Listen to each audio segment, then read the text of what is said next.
It's good to hear you say these things about good writing and paying attention to brevity, because in good design, it's absolutely the same thing. Here's a sentence that will probably make your ears bleed. You've been showing us sentences that do that. I think the World Wildlife Fund logo is beautiful. There's a problem with that sentence. What's the problem with that sentence, Quince? I think. Absolutely. There's no reason to have that as part of the sentence because it's implied.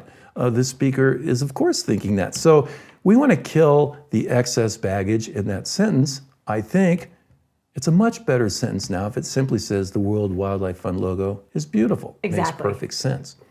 In graphic design, as in good writing, we're always working toward brevity, to keep things as simple and as clear and as distilled as possible.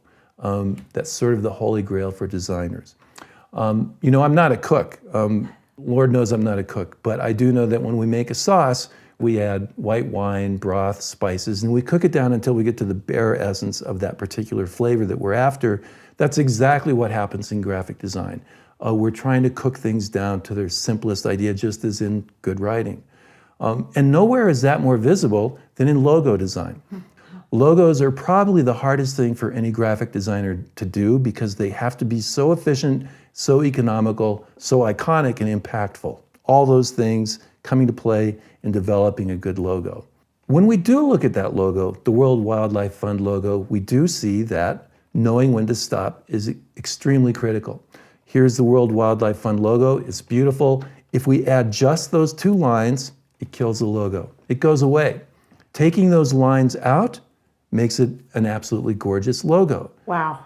Yeah, it's interesting how that works. In writing, you might think that losing one or two words in a sentence is not a big deal, but it can make or break a beautifully written, clear, concise sentence. Exactly.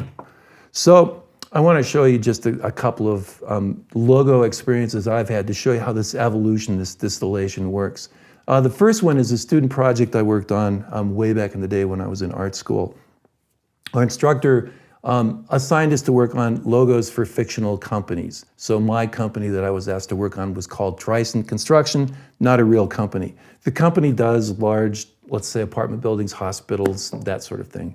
And this was my first attempt. It has a crane and we're dotting the I with this crane, and I thought that was a great idea. I took it to my instructor and she said, you know what, this is a failure because there's too much, it's too complex. So I went back to the drawing board, came up with this beauty, which was admittedly less complex. Yeah. But she looked at that and she said, there's still too much ink, too much information. Sent me back to the drawing board and I came up with this one, which I really thought was much, much better. And my instructor asked a very important question. What is the sense or the feel of what this company does? You don't have to show cranes, but what do?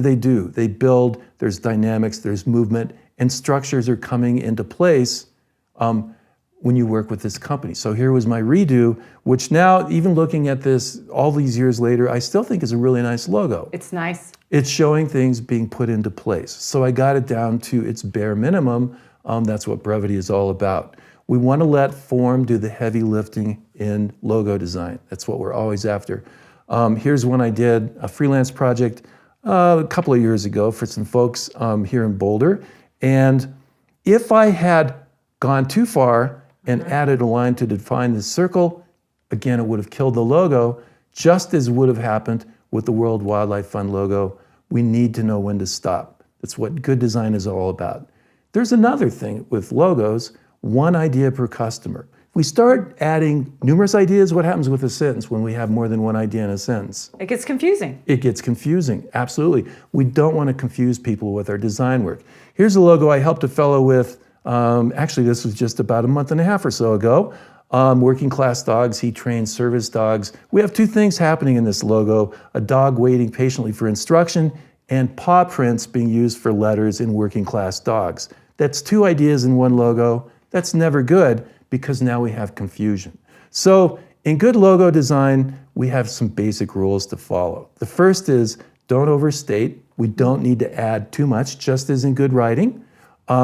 We don't want to overload our audience with information. Again, just as in good writing, we don't want things to be overly complex. And we don't want to confuse them with more than one idea in any one logo. Then it's no longer impactful and economic, it's confusing. And I don't know if you're familiar with this quote. It's by the fellow whose name I can't pronounce, but he wrote The Little Prince. It's a wonderful quote and it applies to writing. I'm sure William will agree that it applies to public speaking as well. A designer knows he's achieved perfection not when there's nothing left to add, but when there's nothing left to take away. Oh, that's perfect. Good. I think so too. I try to live by that all the time as a designer.